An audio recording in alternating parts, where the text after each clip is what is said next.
My name is Jarrett Johnson, and I founded Lineage Coffee Roasting about 3 years ago. I waited so long to put my hands on you.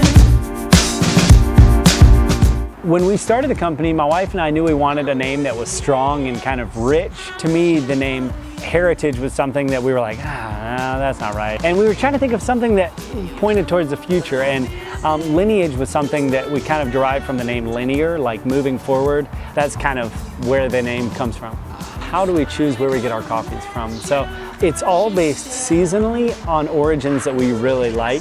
There's a few countries that are like hot spots for me, like Kenya, Colombia, Guatemala, Ethiopia, and these are all countries that I know historically produce really great coffees, really exciting coffees. We want not only a coffee that's good, but a coffee that's interesting. Seasonally, we'll decide out of those few countries that are harvesting at the same time which ones we're most interested in, and then we'll begin by sampling different coffees. Most of it is all based off of harvest, and that's one of the things we like to pass on to customers, is getting them to see coffee as not a commodity, but a crop. You know, just like oranges or apples, there's a season to it.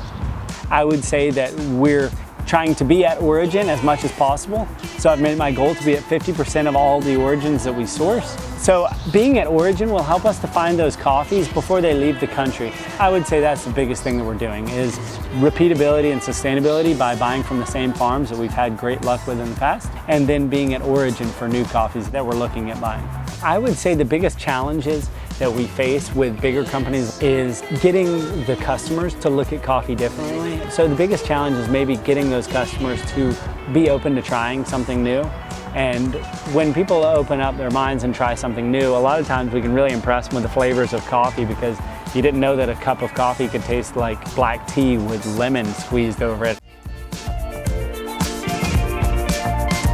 If you've been into our shop, you've noticed that our drink menu is pretty limited. And that's definitely intentional, because I think the first thing we wanted to make a big statement. We wanted to make a statement of, we're not here to make exactly what you want, or maybe exactly what you're used to in the past.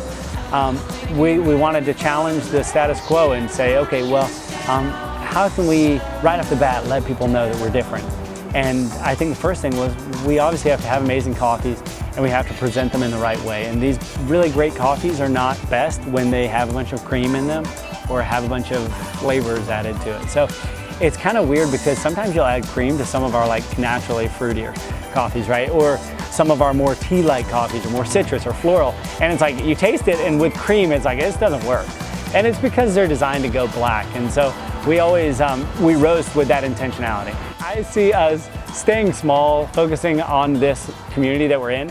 I think that right now in food and beverage, it's really cool to see America come back from this Walmart culture of buying everything as cheap as we can, to really evaluating the quality of it and saying we want amazing experiences, and we're willing to pay a little more for those extraordinary things.